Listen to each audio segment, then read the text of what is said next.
Well, Gregor, a seventh Six Nations as Scotland head coach. Are you as excited as the first one back in 2018? Yeah, even more so. I think the gap between World Cup and Six Nations gets you obviously looking forward to that next tournament. Normally you've got the November test and they go into December, and Six Nations comes around quickly, but it feels a long while since we played in Paris, and we can't wait to be working with our players again. I was going to say, it's probably easier for players because they get back out for their clubs. For you, what have you thought about the last couple of months? How many times have you watched that Irish or South African game, or how's it work in your eyes? Yeah, it is tougher at international level if you lose your last game of a campaign, because that's all, or that takes up a lot of your thoughts, and I'm sure it does for players too, and we know that processing disappointment is tough, but they do get the opportunity to go back and play for their clubs and build new memories. But it's part of sport, and I believe that defeats make you stronger. Failure is an essential part of success.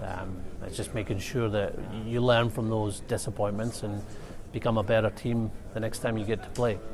In 39-man squad, 4 uncapped players, the likes of Alex Hepburn, Aaron Reid, to name a few others. Are you happy with that balance, and are you looking forward to see these new guys get a shot? Yeah, really happy with the squad. There's a lot of continuity since the World Cup. I think of all the Six Nations squads, we've got the most players that played in the World Cup.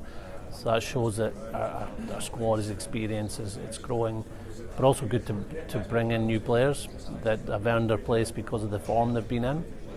And that little refresh in the group, I know can be a positive thing too. Consistency in Scotland mightn't work together as a word in the right term. Does that keep you up at night, Gregor? How does that work? It's always a challenge to play your very best rugby, but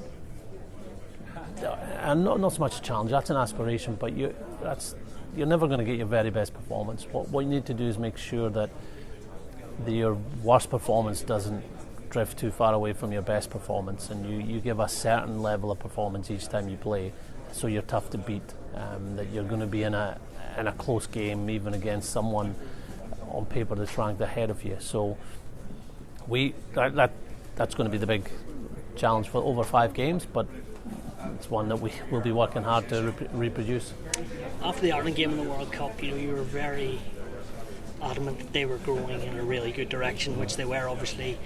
Do you feel you can close that gap between the two of them, also the other sides as well, Gregor? But what gives you the hope you can do that? Well, I know our players. I know they learn from experiences. They get better for experiences. I know how they've played in other games, where it's going to Twickenham or going to Paris or Saint Etienne last year, and play some really good rugby. But we know the challenges when you play the very best teams in the world, and you can't switch off for a second, whether it's a ruck, whether it's a pass, or a support line. You have to be at your highest level, or those best teams will punish you, and that's just something that is part of our evolution and growth. You want to be at the very best you can be every game, but the important thing is just being better from campaign to campaign. You talked about evolution and growth. You've gone with co-captains, Finn and Rory. Why have you done that? What do you like about that?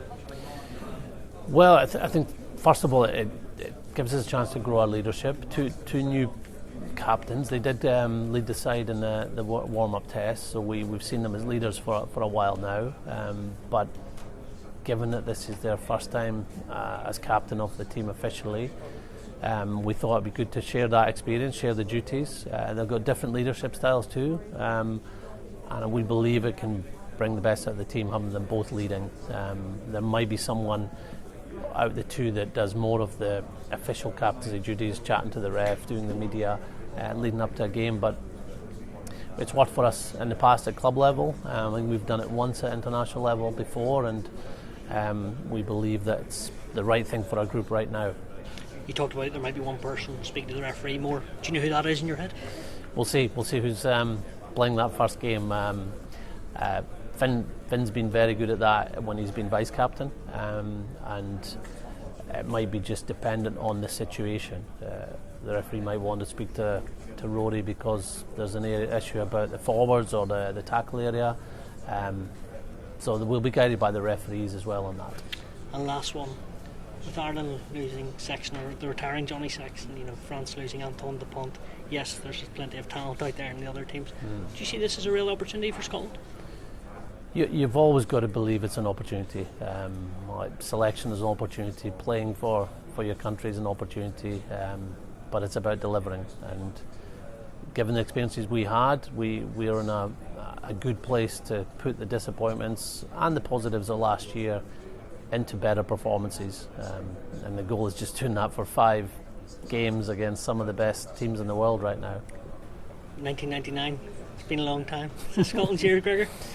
It has been a long time, yeah. We've got a 25-year reunion this year with some of the old teammates, so it'll be good to catch up with them during the tournament.